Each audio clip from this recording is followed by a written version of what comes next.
In this video, we will cover how to create an intervention in the GBV or Child Protection module of V4. The objectives of this video are to explain when to create an intervention, how to create an intervention, how to update an intervention, and when to close an intervention.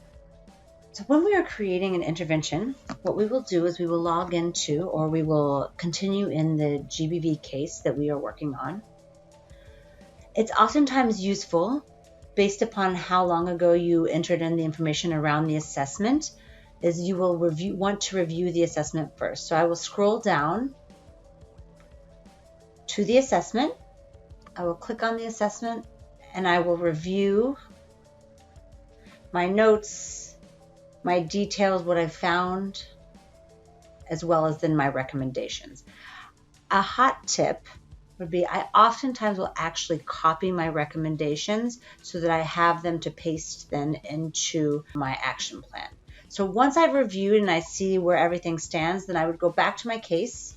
And the next step after that assessment is to do your case action plan. So prior to doing your interventions, you should already have your case action plan completed. All this is on the case form. There is a text box, a formatted text box with the action plan. Usually this will look very similar to what your recommendations are, but obviously modified based upon the desires and the wants of the survivor and of the reality on the ground. Basically, I will use interventions and referrals, which will be covered in another video, to then put into place my action plan. Now, what I'm going to do is right below the action plan, if I scroll down a little bit, you'll notice here is interventions.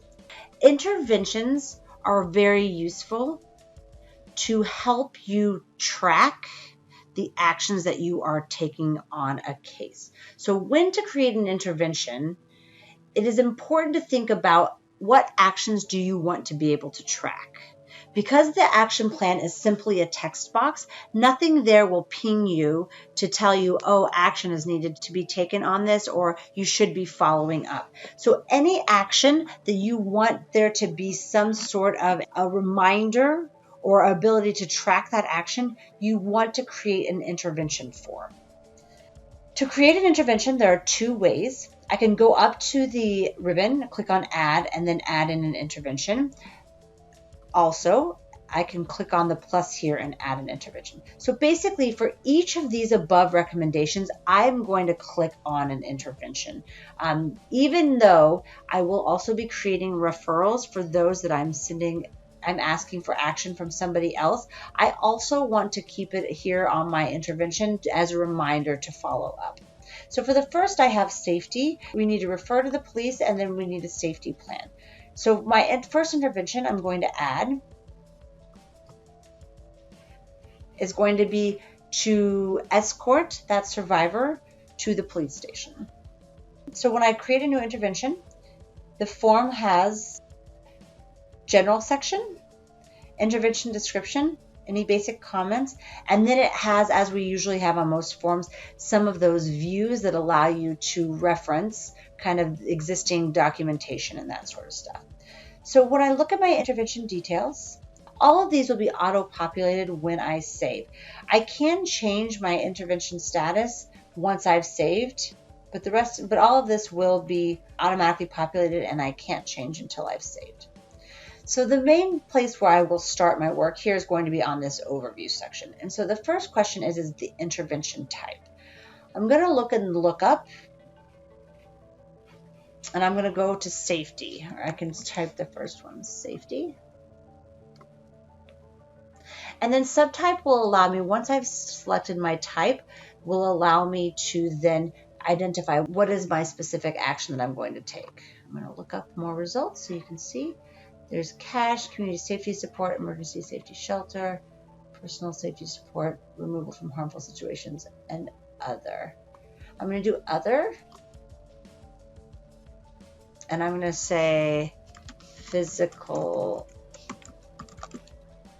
escort to police. And then I'm going to put the date that I started this on, which would have been on the 4th.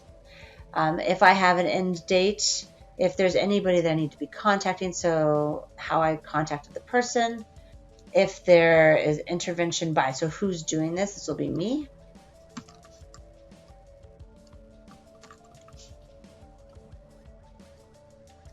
If there's a person that's not in progress, you would do it under other. The intervention by the service, if this was being done by a service unit instead, and then intervention service provider. So if this is someone else. So all of this is being done by me. So it's pretty straightforward in terms of what I need to do. This will be on the same day. I wouldn't fill this in until I have actually completed it, but since I will be going on the same day, I will do this here. Here are some specific needs for information. So basically, we'll escort the survivor.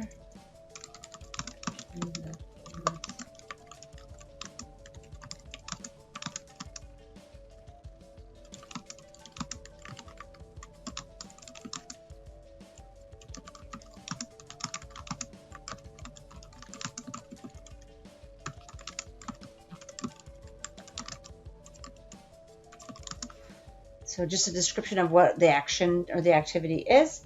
If there's any comments, again, so what I would do is I would make my intervention description at the time when I create the intervention. If there are any updates, I would create these in comments because it will add, as I save, it will add a date and a time. Everything else is just reference. So I can see if there are any other incidents, if there are any other referrals already given. I can look back at my assessment if I wanted to click on it here. To enable all of this, I would need to save. So basically now I will go up and I will save. And now, as I said, all of this on the intervention details will self-populate. Now, if I wanted to change my intervention status, so right now it's pending, but now I've gone, and so it's ongoing, and I'm going to change it, let's say it's today. I can do that. That is how I would update if there's any other additional information. So let's say now I have also new police appointment made for the 8th will and then when I save this, now my intervention has a new time and a date stamp, and I can see that it's ongoing. If I save and I close this, I now go down. I'm on my case form. I go below my action plan. Here's my intervention, and you can see this intervention, and it's ongoing. The other thing I had mentioned here on my recommendations was to add a safety plan. So again, I'll go to add another intervention. I will go to intervention type, and I will type in safety. Subtype safety plan. So I don't need a referral for it. I'm doing it today. We will complete it today. It's by me.